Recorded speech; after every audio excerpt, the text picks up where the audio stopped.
Acababa de dar a luz a mi hijo cuando oí un débil llanto en la habitación de al lado, una niña recién nacida, abandonada y desvaneciéndose rápidamente. En el momento en que sostuve a esa niña desconocida contra mi pecho, no tenía ni idea de lo que vendría 9 meses después. No había visto Willoughby en casi 10 años, pero, en el momento en que el autobús se detuvo en la antigua gasolinera de Main Street, supe que nada había cambiado, excepto yo. Las ventanas estaban empañadas por el frío, pero aún así, podía distinguir el contorno de la biblioteca, el campanario de la iglesia y el letrero oxidado de Bienvenido a Willoughby que siempre había colgado torcido. Los mismos baches desfiguraban la carretera, y el aire olía a sal y agujas de pino. Por un segundo, casi pude creer que tenía 17 años otra vez, regresando de un viaje escolar. Excepto que no era así. Tenía 26 años, estaba embarazada, sola, y llevaba todo lo que poseía en una mochila y un bolso de segunda mano. El conductor me dio una larga mirada cuando bajé. ¿Estás segura de que esta es tu parada, cariño? Sus ojos se dirigieron a mi estómago, que aún no se notaba del todo bajo las capas de mi abrigo, pero supongo que algunas cosas son difíciles de ocultar. Asentí. Sí, esta es. No dijo nada más, solo cerró las puertas y se alejó, dejándome de pie en el arcén de grava, tiritando por el viento. Permanecí allí un momento, con las manos metidas profundamente en los bolsillos de mi abrigo, mirando la calle que tenía delante. El último lugar en la tierra al que quería regresar, y el único lugar que me quedaba. No se suponía que fuera así. Iba a graduarme, obtener mi título en literatura, tal vez enseñar en Boston o Portland. Iba a enamorarme de la manera correcta, tener un bebé de la manera correcta, con una pareja que no decidiera de repente que no estaba lista. Pero esa fantasía había terminado hace 3 meses, en una lluviosa tarde de jueves, cuando Garrett, sí, ese era realmente su nombre, me miró fijamente a los ojos y dijo, «Esto no es lo que quiero, Clara». Me había ofrecido dinero, un cheque que nunca cobré. Salí de su apartamento esa noche con el abrigo empapado y un nudo en la garganta del tamaño de Men mismo. No tenía a dónde ir. Mi madre murió cuando yo tenía 6 años. Nunca conocí a mi padre. Mi tía Vivian era la única familia que tenía, y no habíamos hablado en años. Pero cuando estás embarazada, sin dinero y a 2 semanas de quedarte sin hogar, el orgullo no es algo que puedas conservar. La luz de su porche estaba apagada cuando subí los escalones de madera. Llamé. Nada. Llamé de nuevo. Finalmente, la puerta se abrió con un crujido, solo unos pocos centímetros, revelando la misma cara afilada que recordaba de la infancia, solo que más vieja, más fría. Ni siquiera fingió sonreír. Bueno, mira lo que la tormenta arrastró, dijo, mirando mi estómago. Supongo que los rumores eran ciertos. Traté de hablar, traté de explicar que no pedía mucho. Solo un sofá por unas semanas, tal vez una comida caliente. No puedes quedarte aquí, Clara. Tengo una reputación en este pueblo. Soy una maestra jubilada. Una chica soltera con barriga no es el tipo de atención que necesito. Su voz era nítida, practicada, como si lo hubiera ensayado. Pero soy familia, susurré. No, fuiste una carga. Y te lo advertí antes de que te fueras a la universidad con todos tus libros de poesía y grandes sueños. Este mundo se come vivas a chicas como tú. Cerró la puerta antes de que pudiera responder. Me quedé allí en el porche, temblando, sin saber si era por el viento o por la rabia que me subía por la espalda. Debí haber llorado. No lo hice. Simplemente me di la vuelta y bajé los escalones, pasando por los parterres que ella solía desmalezar con precisión quirúrgica, pasando por el sendero de grava bordeado de gnomos de jardín. Seguí caminando hasta que me dolieron las piernas, hasta que el viento había cortado cada capa de ropa que tenía. Para cuando vi la puerta de madera y la casa detrás de ella, pequeña, erosionada, pero con las luces encendidas, estaba medio delirando de frío. Ni siquiera llamé. Simplemente me incliné sobre la puerta y grité, ¿hola? Lo siento. ¿Alguien tiene agua? Pagaré, por favor. Una voz respondió, firme, pero no desagradable. El agua no cuesta nada en esta casa. La puerta se abrió y una mujer salió al porche. Su cabello era plateado y estaba recogido. Llevaba una bata acolchada y zapatillas, pero algo en su postura me recordaba a alguien que solía dar órdenes para ganarse la vida. Me miró de arriba abajo, sus ojos deteniéndose en mi cara. Luego, en mi estómago. Luego, en las lágrimas que no me di cuenta que finalmente habían comenzado a caer. No eres de por aquí, dijo. En realidad, sí, susurré. Me llamo Clara Davison. Solía vivir en Rose Street. Mi tía es Vivian Davison. La mujer levantó una ceja. Vivian, por supuesto. Abrió la puerta y asintió hacia la cálida luz detrás de ella. Entra, entonces. Parece que vas a colapsar. Dudé. No quiero entrometerme. Oh, cariño, dijo, casi riendo. Ya lo has hecho, pero, por suerte para ti, no me importa. Esa noche, dormí en la casa de un extraño, en una habitación que olía a manzanas y libros viejos, y por primera vez en semanas, no me sentí completamente sola.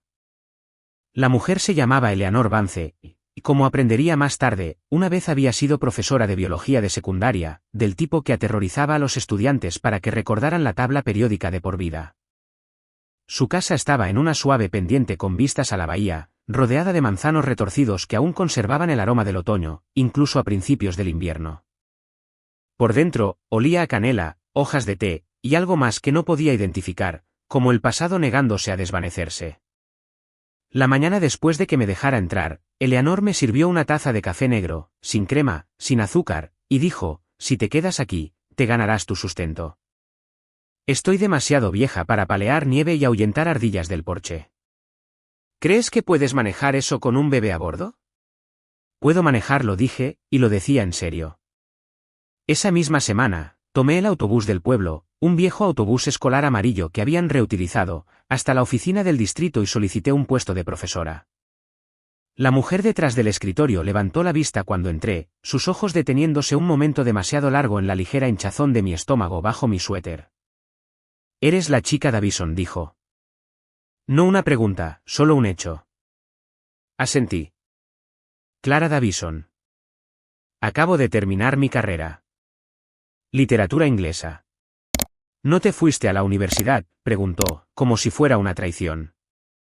Me gradué. Estoy buscando trabajo. Revisó una pila de carpetas con uñas largas y cuidadas que hacían clic como metrónomos. La escuela intermedia Sion Reed necesita un sustituto para literatura de 8º grado. Temporal. Comienza el lunes. ¿Lo quieres? Dije que sí antes de que terminara la frase. El lunes por la mañana, me paré frente a una clase de niños de 13 años que me miraban como si fuera una exhibición de zoológico. Llevaba mi mejor cardigan de segunda mano, el que no tenía botones perdidos, y escribí mi nombre en la pizarra con letras mayúsculas. Señorita Davison. Uno de los chicos levantó la mano. Está, como, embarazada. La sala se quedó en silencio. Hice una pausa de medio respiro. Sí, dije. Ahora abran sus libros. Vamos a leer de ratones y hombres. Esa primera semana fue brutal. Los niños me ponían a prueba todos los días. Susurros, chicles pegados debajo de los escritorios, miradas de desaprobación, sarcasmo descarado. Llegué a casa adolorida, exhausta, y dudando de mí misma más de lo que jamás admitiría. Pero cada noche, Eleanor me esperaba con un tazón caliente de estofado o pastel de manzana que, según ella, no era nada especial, aunque siempre era exactamente lo que necesitaba. Nunca me sonsacó, nunca preguntó por el padre del bebé, nunca me hizo sentir como un caso de caridad. En cambio, me entregó una lista de tareas, me dijo que debía rellenar el comedero para pájaros y que plantas necesitaban ser podadas en el invernadero, y dijo, las manos ociosas generan corazones ansiosos, Clara, y supongo que ya has tenido suficiente de eso. Una noche, unas 2 semanas después, la encontré sentada junto a la chimenea sosteniendo una foto descolorida de un joven en uniforme. Mi hijo, dijo antes de que pudiera preguntar. Murió en el extranjero. Tenía 22 años. No supe qué decir. Simplemente me senté a su lado y dejé que el silencio hablara. A la mañana siguiente, me entregó un juego extra de llaves y murmuró, por si acaso llegas a casa más tarde que yo, no es que te esté esperando. En los momentos de tranquilidad, corrigiendo ensayos a la luz de una lámpara, removiendo la sopa en la estufa, doblando ropa de bebé que había encontrado en Goodwill, comencé a sentir algo que no había sentido en mucho tiempo. Calma. No paz, aún no, pero calma.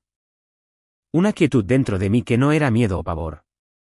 Una tarde después de clase, pasé por la sala de profesores y oí mi nombre. Esa chica nueva, Davison, ya embarazada. El pueblo siempre atrae a los callejeros, dijo alguien, seguido de risas bajas. No me detuve. No lloré. Simplemente pasé junto a ellos y salí por la puerta hacia el frío, hacia la oscuridad que olía a agua salada y tierra congelada. Y respiré, porque tenía a dónde ir. Porque, por primera vez en mucho tiempo, no estaba perdida. La luz del porche de Eleanor brillaba. El humo de su chimenea se rizaba en el cielo nocturno como un mojón. Y cuando entré, su voz me llamó desde la cocina: ¿tienes hambre? Sí, la tenía. Pero más que eso, estaba en casa. Comenzó con el viento. No el tipo de viento que sacude algunas ventanas o arroja una hoja por el porche, sino el tipo que aúlla como algo vivo. Esa semana, las noticias habían advertido de una tormenta nor'easter, del tipo que cierra las carreteras costeras y corta las líneas eléctricas en la mitad de Maine. Pero no me preocupaba la tormenta. Estaba concentrada en superar las próximas semanas sin entrar en trabajo de parto. El bebé no debía nacer hasta dentro de 10 días. Era finales de enero. La nieve había estado cayendo todo el día, silenciosa y espesa, cubriendo Willow Bay en silencio. Eleanor había preparado pastel de carne para la cena, e insistió: come 2 raciones. Estás comiendo por 2, dijo. Y uno de ustedes parece que ya te está robando la columna vertebral. Nos reímos. Era la primera vez en días que me sentía ligera de nuevo. Por un momento, creí que superaría el resto del embarazo sin drama, sin caos, sin dolor. Me acosté alrededor de las 9. La casa crujía y gemía con el viento, pero se sentía cálida, segura. Me acurruqué bajo 3 capas de edredones y cerré los ojos. El dolor llegó a las 2:12 de la madrugada. No un calambre, no presión. Esto era otra cosa. Agudo, profundo. Me levanté de golpe, jadeando, una mano agarrando el borde del colchón, la otra en mi vientre. Luego vino la segunda ola. Mi aliento se atascó en mi garganta. Balanceé las piernas fuera de la cama y me puse de pie, pero mis rodillas cedieron y me agarré a la cómoda para no caerme. Ahora no, susurré. Por favor, ahora no. Luego se me rompió la fuente. Caminé arrastrando los pies por el pasillo descalza y asustada, dejando un rastro detrás de mí en el suelo de madera. Llamé a la puerta de Eleanor, demasiado suavemente al principio. No hubo respuesta. Llamé de nuevo, más fuerte. Abrió la puerta en cuestión de segundos, con el cabello despeinado, los ojos muy abiertos. Me miró y dijo: maldita sea. Necesitamos ir al hospital, balbuceé. Lo sé, dijo, ya agarrando su abrigo. ¿Zapatos? Necesitas zapatos. La electricidad se había ido en algún momento durante la noche. El viento aullaba afuera, la nieve giraba tan espesa que apenas podíamos ver el final del porche. Eleanor agarró su linterna y su viejo teléfono plegable. Sin señal. Las líneas fijas están muertas, murmuró. Las torres de telefonía celular probablemente caídas. Quédate aquí. Corrió a la casa del vecino. 10 minutos después, los faros cortaron la tormenta como un salvavidas. La vieja camioneta azul pertenecía a Hank Baker, el vecino gruñón y viudo de Eleanor, un extaxista que ahora rondaba los 70 años con un ceño fruncido permanente y una debilidad por los animales callejeros, y aparentemente, por las chicas muy embarazadas en las ventiscas. Gritó por encima del viento mientras me ayudaba a subir al asiento del pasajero. Agárrate fuerte, cariño. Ya he atendido 5 partos. Serás la número 6 si no chocamos contra un árbol. Apenas pude responder. Cada contracción llegaba como una ola chocando contra mi columna vertebral. Eleanor subió a mi lado, tomándome la mano, murmurando palabras que no podía escuchar, pero que necesitaba desesperadamente. Su agarre era cálido, sólido, anclándome al mundo. El viaje fue un borrón de faros, nieve y baches. Hank maldecía cada 2 palabras, pero mantenía el volante firme. Me concentré en respirar, contando entre contracciones, tratando de no gritar. Cuando no pude más, Eleanor simplemente dijo, «Déjalo salir, Clara. Déjalo salir». Cuando llegamos al hospital, una enfermera se apresuró con una silla de ruedas. Me llevaron adentro mientras Eleanor se quedaba a discutir con la recepción sobre los protocolos de emergencia. La voz de la enfermera era tranquila y aguda. «¿Con qué frecuencia son tus contracciones?» 2 minutos, jadeé. Quizás menos. «Estás lista», dijo casi con demasiada calma. «Vamos». Me llevaron por un pasillo que olía a antiséptico y cera para suelos. Las luces parpadearon. Mi mundo se redujo al dolor, la respiración y el empuje. 6 horas después, lo escuché, un grito tan fuerte y feroz que me partió cada célula del cuerpo. Lo colocaron sobre mi pecho, diminuto, con la cara roja, enojado con el mundo. Y en ese momento, el dolor se evaporó. Me miró, con los puños apretados. «Mi hijo, Leo», susurré. «Hola, bebé. Soy tu mamá». No lloré hasta más tarde. Ni cuando nació. Ni cuando lo limpiaron o me cosieron, sino cuando lo llevaron a la guardería para los chequeos, y me quedé sola en el silencio de la sala de recuperación. Fue entonces cuando me di cuenta. Lo había logrado. No de la manera fácil, no de la manera correcta, sino a mi manera. Y luego, a través de la delgada pared de la habitación de al lado, lo oí. No un bebé llorando, sino una mujer sollozando, desesperada, fracturada. Y no tenía ni idea de que su dolor pronto también se convertiría en parte de mi historia. Me trajeron a Leo de vuelta justo antes del amanecer, envuelto firmemente en una manta de rayas azules, su rostro rosado y pacífico. Se agarró de nuevo como si lo hubiera estado haciendo toda su vida, terco y hambriento. «Tienes pulmones de campeón de boxeo», susurré, rozando su mejilla con un dedo. «Vas a estar bien». Pero no podía dejar de pensar en el llanto de la habitación de al lado. Era un sonido que se me pegaba, incluso en momentos de alegría, como una pregunta que no debía hacer. Más tarde esa mañana, entró una enfermera, la misma que me había ayudado a dar a luz a Leo. Su gafete decía Brenda Sims. Tendría unos 40 y tantos años, el cabello recogido en un moño que se había soltado a mitad de la noche. Le sonrió a Leo, luego miró a su alrededor como si no quisiera que nadie más escuchara. «¿Estás bien?» Asentí. «Estamos bien». Ella dudó. «No debería decirte esto, pero el bebé de la habitación de al lado, no está bien». La madre se fue, simplemente desapareció. Dejó una nota y todo. Sentí un nudo en el estómago. «El bebé está solo. Nació prematura, muy pequeña. Sus pulmones no son fuertes. No está tomando fórmula, no responde bien a los cuidados. No tiene buen pronóstico». Brenda suspiró y se sentó en el borde de mi cama.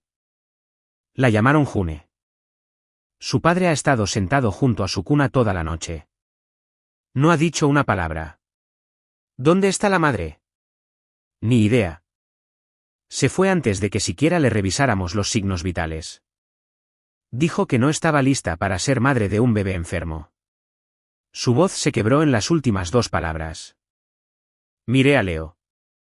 Ahora estaba profundamente dormido, su pequeña mano enroscada alrededor del cuello de mi bata. ¿Puedo verla?, pregunté en voz baja. Brenda parpadeó. ¿A June? Solo quiero verla. No respondió de inmediato. Luego, después de un momento, se puso de pie. Verificaré con Laucin, pero no te hagas ilusiones. 1 hora después, me llevaron en silla de ruedas a una habitación tranquila con máquinas que pitaban con ritmos lentos e inciertos. En el centro había una cuna de plástico, y dentro de ella, un bulto tan pequeño, tan frágil que casi no la vi. ¿June? Parecía haber sido doblada de papel. Piel translúcida, párpados tan delgados que podía ver el azul de sus venas.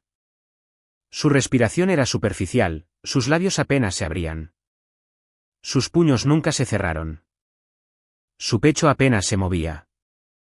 No comerá, dijo Brenda a mi lado, suave como la nieve. No tomará el biberón. Lo hemos intentado todo. No pedí permiso. Simplemente extendí mis brazos. La colocaron contra mi pecho y esperé. Al principio, nada. Pero luego, apenas, su cabeza giró, su boca se abrió, y sus labios rozaron mi piel, y se enganchó. Brenda jadeó. Dios mío, está comiendo. Las lágrimas me ardían en los ojos. No hablé, no me moví. Solo la miré.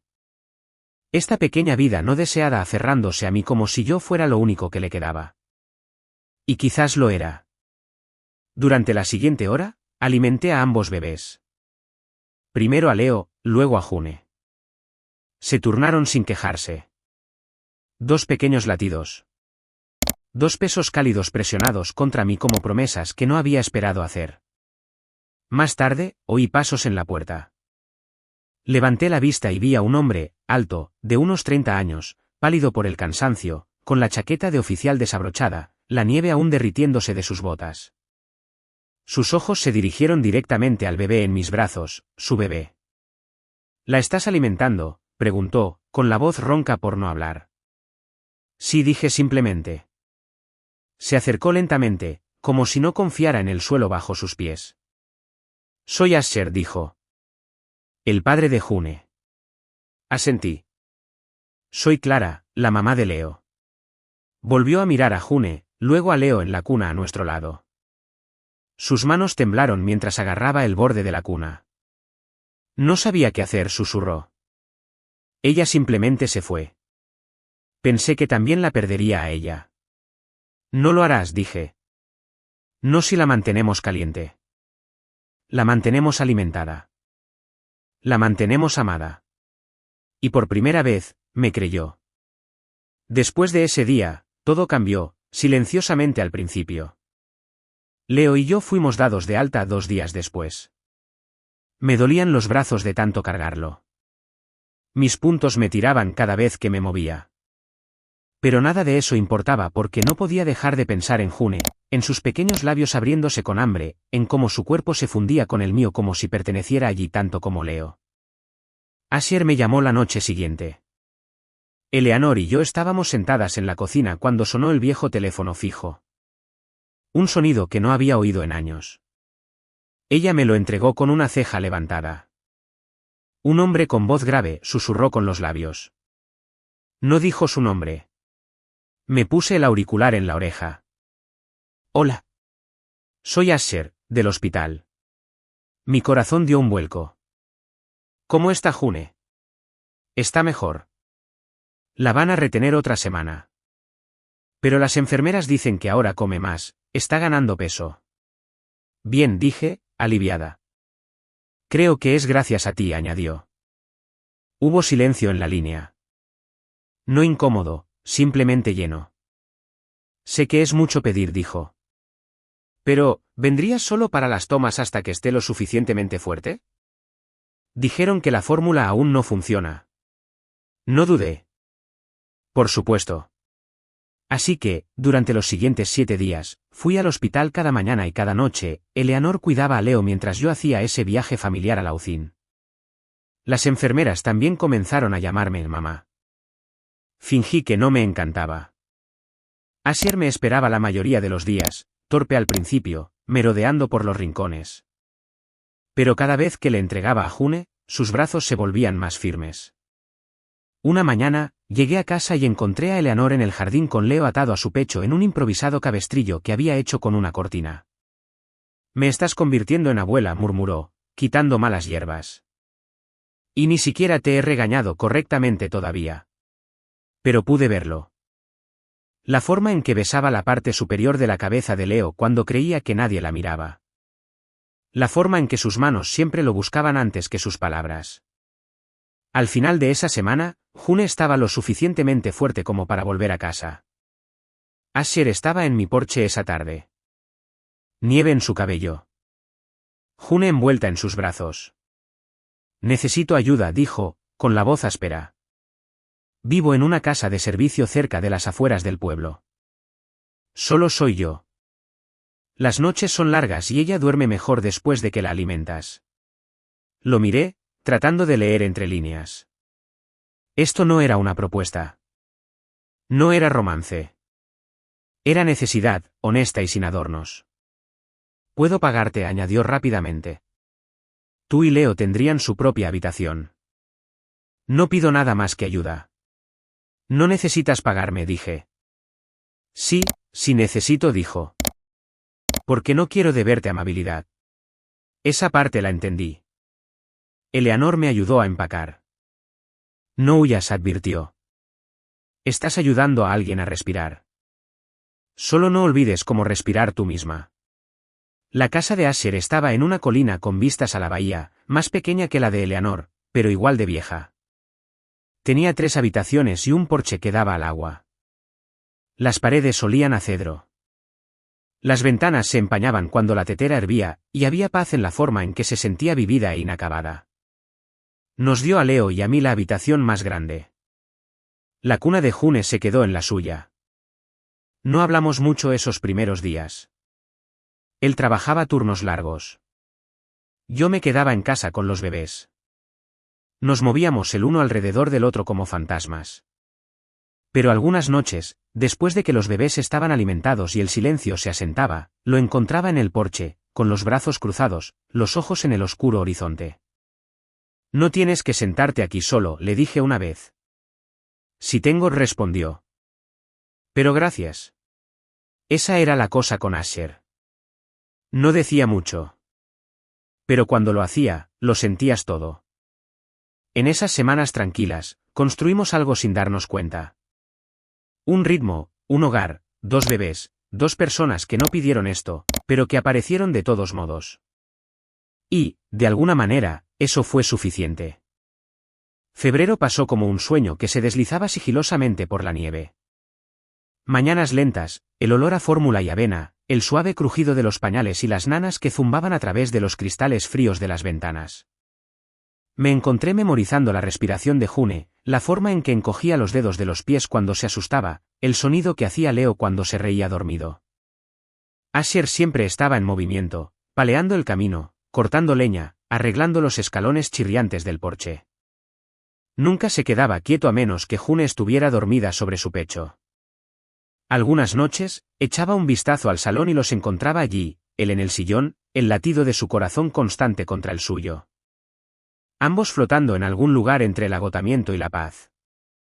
No hablábamos del pasado. Ni del suyo, ni del mío.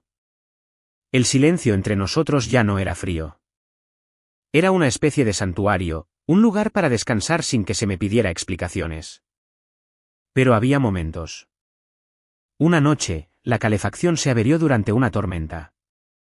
Nos acurrucamos en el salón con ambos bebés presionados entre nosotros, envueltos en capas de mantas. Asher me entregó una taza de chocolate instantáneo, sus dedos rozaron los míos por un segundo demasiado tiempo. Solía pensar que sabía lo que significaba ser fuerte, dijo en voz baja. Músculos, órdenes, salvar gente de ahogarse. Lo observé a través del parpadeo de la luz de las velas.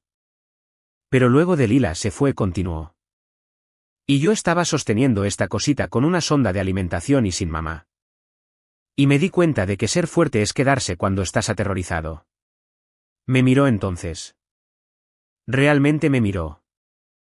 Eso es lo que hiciste, ¿no? Te quedaste, incluso cuando no tenías por qué hacerlo. Me tragué el nudo en la garganta. Quizás no tenía a dónde más ir. Sacudió la cabeza. Podrías haber vuelto a la ciudad. Haber encontrado tu antigua vida. Un trabajo de verdad. A otra persona. Sonreí débilmente. Otra persona no lo entendería. Las palabras flotaron entre nosotros como niebla, cálidas y suaves, imposibles de retener. Esa noche, dormimos uno al lado del otro en el suelo del salón, sin tocarnos, sin hablar, simplemente respirando juntos en la oscuridad, 2 adultos orbitando alrededor de la tranquila gravedad de 2 niños que no tenían idea de lo rotos que estábamos tratando de no estar. La primavera llegó de mala gana a Willow Bay. Parches de hierba asomaban entre la nieve, y los azafranes se abrían paso a través del suelo helado. Asher volvió a trabajar a tiempo completo con la guardia costera. Encontré un trabajo a tiempo parcial en la biblioteca local, catalogando libros y leyendo cuentos a los niños pequeños todos los martes. Eleanor venía una vez a la semana a mimar a Leo y a regañarme por no comer nunca lo suficiente. «Pareces una vela», murmuró, poniéndome más puré de patatas en el plato de lo que podía terminar. June aprendió a sonreír en abril. Al principio, era torcida, como si todavía estuviera decidiendo si valía la pena confiar en el mundo. Pero cuando miraba a Asher, toda su cara se iluminaba. Leo aprendió a gatear en mayo. Lo sorprendí tratando de trepar a la cuna de June una mañana, sus manos regordetas agarrando los barrotes con determinación. Ella se estiró y lo agarró del pelo. Ninguno de los dos lloró. Un domingo, dimos un paseo por la bahía. Asher empujaba a June en el cochecito mientras yo llevaba a Leo en un fular contra mi pecho. La marea estaba baja y nos detuvimos a observar los barcos mecerse suavemente en el muelle. «No sé qué es esto», dijo Asher, con los ojos todavía en el agua. «Pero no quiero perderlo». No dije nada. Simplemente deslicé mis dedos en los suyos. Él no me soltó. Esa noche, después de que los bebés se durmieran, me besó por primera vez. Sin música, sin fuegos artificiales, solo un momento de tranquilidad en la cocina mientras el lavavajillas zumbaba y el mundo exterior por fin estaba en calma. Y esa fue la noche en que me di cuenta de algo aterrador. Era feliz. No fingida, no distraída, no adormecida, simplemente feliz, que suele ser el momento en que la vida decide ponerte a prueba. Llegó en un sobre blanco liso. Sin dirección de remitente, solo mi nombre, Clara Davison, escrito con tinta negra y afilada como si tuviera algo que demostrar. Asher me lo entregó una mañana de martes mientras yo preparaba panqueques. «Esto estaba en el buzón», dijo. «Parece personal». Le di la vuelta. Mis manos se congelaron. Conocía esa letra. No lo abrí de inmediato. Lo coloqué en el mostrador junto al vaso de sipi de Leo y un plátano a medio comer. Terminé de cocinar. Desayunamos. Vestimos a los bebés. Doblamos la ropa. Pero el sobre nunca dejó de mirarme. Finalmente, durante la siesta, me senté en el porche y lo abrí. «Clara», comenzaba. «Escuché que estás de vuelta en Willow Bay. No sé si siquiera leerás esto, pero necesitaba decir algo. Cometí un error. Uno grande. Estaba asustado y egoísta y sé que te lastimé, pero no puedo dejar de pensar en ti, en el bebé». «¿Es mío?» Dejé de respirar. «Quiero hablar. Por favor, he estado trabajando en mí mismo. No soy el tipo que era en Boston. Quiero conocer a mi hijo, si es mi hijo. Me merezco eso, ¿no? Garrett». Lo leí de nuevo, luego una tercera vez. Las palabras no cambiaron. El peso en mi pecho no se aligeró. Garrett, el hombre que desapareció en el segundo en que le dije que estaba embarazada. El hombre que bloqueó mi número, me ignoró y nunca se preocupó por saber si estaba viva o muerta. Ahora quería hablar. Entré. Asher estaba en el sofá, June dormida sobre su hombro, sus ojos mirándome como si ya supiera. «¿Malas noticias?», preguntó. Le entregué la carta. La leyó en silencio. Sin expresión. Sin preguntas. Luego, suavemente, «¿Vas a responder?» «No lo sé», susurré. «¿Se lo debo?» Asher no respondió. Solo miró a June, luego a Leo durmiendo en la cuna junto al sofá. «Lo que decidas», dijo lentamente. «Solo prométeme que no dejarás que la culpa tome la decisión». Esa noche, no pude dormir. Miré al techo, la carta metida debajo de mi almohada como una maldición de la que no podía librarme. ¿Y si Garrett venía al pueblo? ¿Y si exigía la custodia? ¿Y si usaba la ley como un arma? ¿Y si tenía razón? ¿Leo merecía conocer a su padre biológico? ¿Me odiaría algún día por ocultarle la verdad? Me senté en la mecedora observando a mi hijo respirar, su pecho subiendo y bajando, sus pequeñas manos cerradas en puños. No tenía respuestas, solo miedos. Pasó una semana, luego 2. No le respondí. Luego, una mañana, Eleanor apareció sin previo aviso, llevando un pastel de limón y un sobre. «Tienes otra carta», dijo, con la cara ilegible, «pero esta no es de Boston». La abrí lentamente. «Clara, soy Vivian. Sé que no hemos hablado desde que regresaste, y sé que dije cosas que no puedo retractar, pero me enteré de lo que has estado haciendo. El pueblo está hablando de ti, de los bebés, y lo siento. No eres el fracaso que pensé que serías. Eres más valiente de lo que yo nunca fui. Si alguna vez quieres hablar, mi puerta está abierta, siempre». Se me hizo un nudo en la garganta. Vivian, la tía que me echó cuando le dije que estaba embarazada. La mujer que me hizo creer que había arruinado mi vida. Y ahora esto. Le entregué la carta a Asher. La leyó, luego la dobló cuidadosamente y la colocó junto a la primera. «Parece que el mundo está tratando de arrastrarse de vuelta», dijo. Supongo que se dio cuenta de lo que perdió. Lo miré a él, a June, a Leo, a la casa que se había convertido en nuestro hogar. Yo no era la misma chica que apareció en la puerta de Eleanor aquella noche nevada, y tal vez, solo tal vez, no le debía nada a nadie.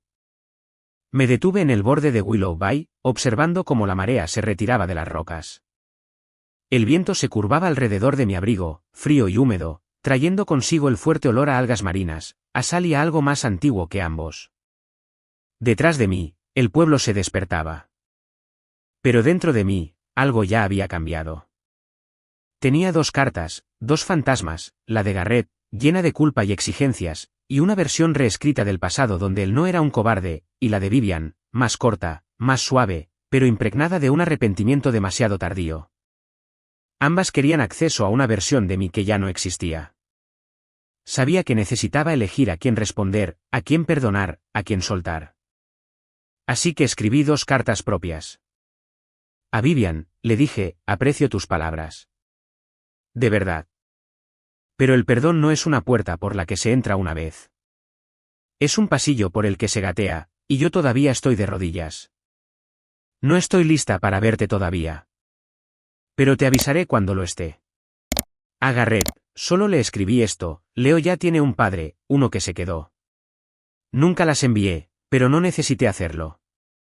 En el momento en que sellé esos sobres, la decisión se asentó en mis huesos como el calor después de un largo invierno. Había terminado de cargar con lo que no me pertenecía. Ese fin de semana, Asher me sorprendió con un picnic en los acantilados detrás de la casa. El cielo era del color de un viejo denim, y el aire olía a lilas. Nos sentamos en una manta, June balbuceando entre nosotros, Leo intentando comer una piña. «¿Estás bien?», preguntó Asher, observándome como siempre, con esa tranquila intensidad que hacía difícil mentir. Asentí. «Sí, creo que sí. Pareces más ligera». «Lo estoy». Se reclinó sobre los codos. «¿Alguna vez piensas en irte?» «¿Irme de qué? ¿De este pueblo? ¿De la casa, de todo?»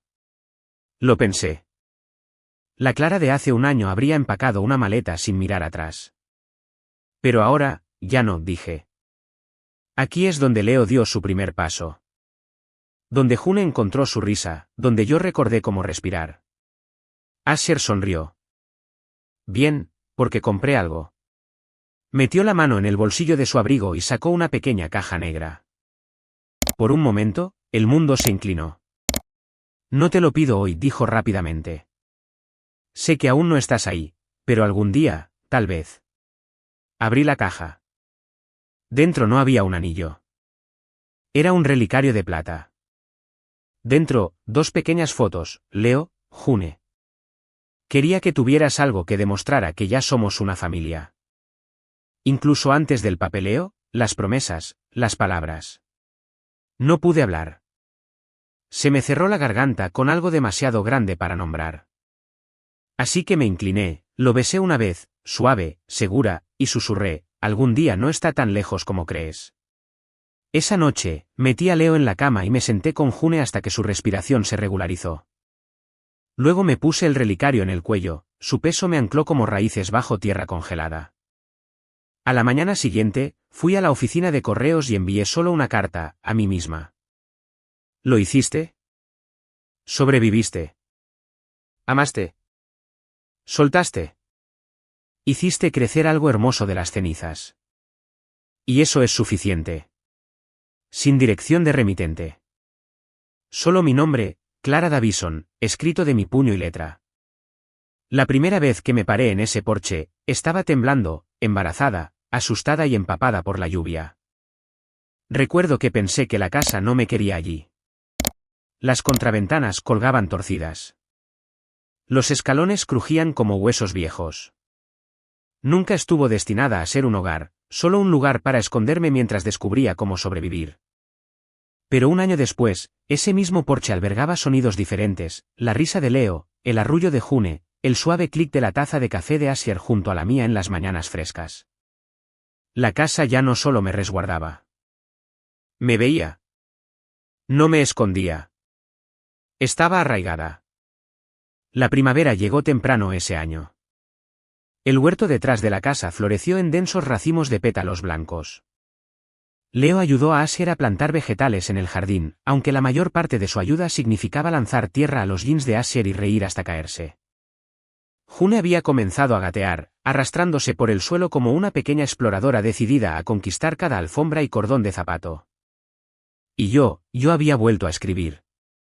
Escritura de verdad, no solo listas de supermercado o cartas de enojo nunca enviadas. Convertí la habitación de invitados en una oficina, desempolvé mi vieja laptop y comencé a dar forma a las piezas de mi historia en algo más que un recuerdo. Una tarde, mientras editaba un capítulo sobre los fríos silencios de Vivian, sonó el timbre. Era ella. Estaba en la puerta con un abrigo sencillo, sujetando un pequeño ramo de flores silvestres. Por un largo momento, nos miramos a través del camino de grava. Sin acusaciones, sin lágrimas. Solo dos mujeres con demasiado pasado y no suficiente futuro para desperdiciarlo. Abrí la puerta. Ella no entró. No me quedaré, dijo, con la voz temblorosa como los tallos en sus manos. Solo quería darte las gracias por la carta, por no odiarme.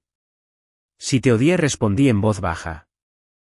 Durante mucho tiempo, pero el odio es pesado y he estado cargando demasiado. Ella asintió. Estoy orgullosa de ti, Clara. Y luego se fue. No fue dramático. Sin abrazos, sin perdón entre sollozos, pero fue real. Y a veces eso es suficiente. 2 semanas después, recibí un mensaje de Garrett. Esta vez no era una disculpa. Solo una foto. Él y su nueva novia de pie junto a un cochecito. Esta es Esquilar, escribió.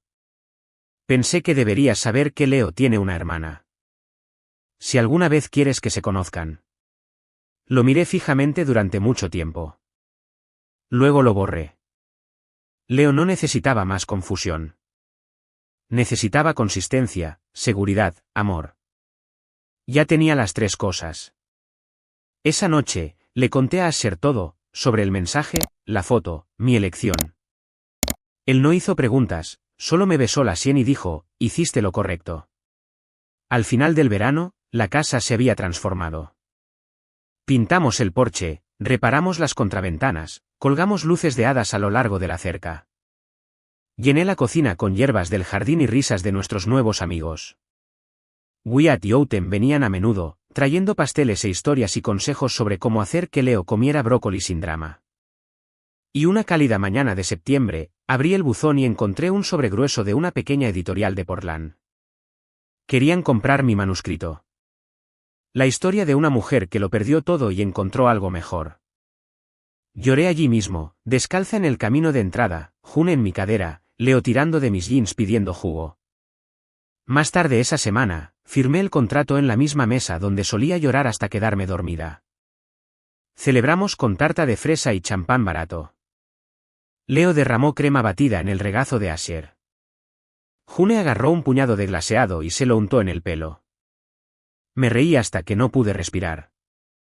Esa noche, mientras las estrellas parpadeaban sobre la bahía y la brisa olía a pino y a promesa, Asher me rodeó con sus brazos por detrás.